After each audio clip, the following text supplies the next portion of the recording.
It's strange what time does to your memories. When I was a child, I told my parents about the signs and the hidden alleys and parks, and they would tell me that these were just memories of nightmares.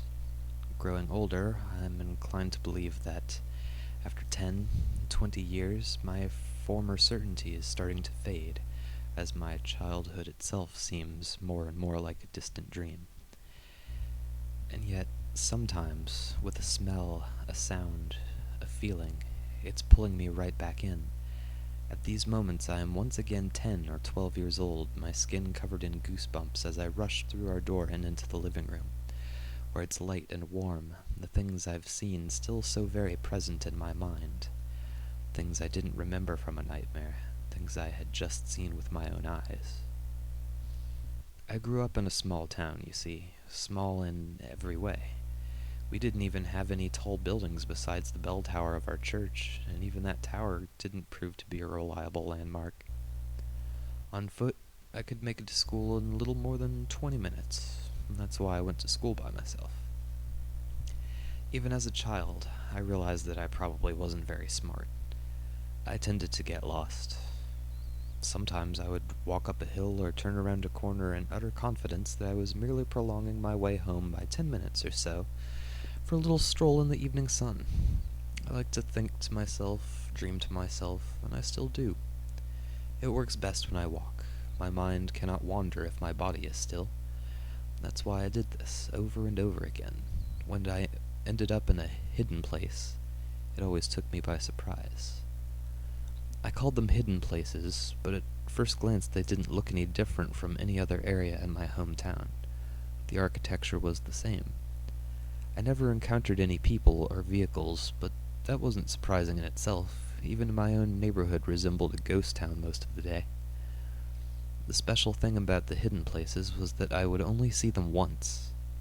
Whenever I would try to find them again, even on a map, they just weren't there. Not that I felt bad about that, on the contrary, but I always managed to run into new hidden places. It was small things that made me notice I was in a hidden place. Street signs, posters, flyers sticking out of garbage cans. I remember walking down a little street with houses to my left and a large hedge to my right. And then there's this yellow sign, and it doesn't look like any sign I've encountered before. It's a yellow rectangle. There's a little human figure on it, you know, the kind. The stick figure is grabbed by a giant hand that is coming out of a hedge. Needless to say that the hedge and the hand are on the right side of the sign. Quite accurately, the sign reads, "Beware of big hands." There was rustling in the leaves to my right. I remember seeing 3 posters stuck to the wall of a building. One said, "Get your teeth in a bag. A bag full of your teeth is never empty. You will never run out of teeth." It had a hand on it that was reaching into a hole that was drawn in a way that it looked like it was ripped out of the paper, revealing the darkness beneath. And the other, "You have children? We will make your children you. Children will never be not you ever again." Underneath the text, there was a picture of 2 eyeballs of different size, rotated in a way that they seemed to be looking at one another. And the last one, without any illustration, assuring me that everything is collapsible. But the worst thing I ever saw was the sign with the raccoons. It was a little sign in a park, white, with a raccoon on it. Just like those signs that say, "Don't feed the animals," or something along those lines.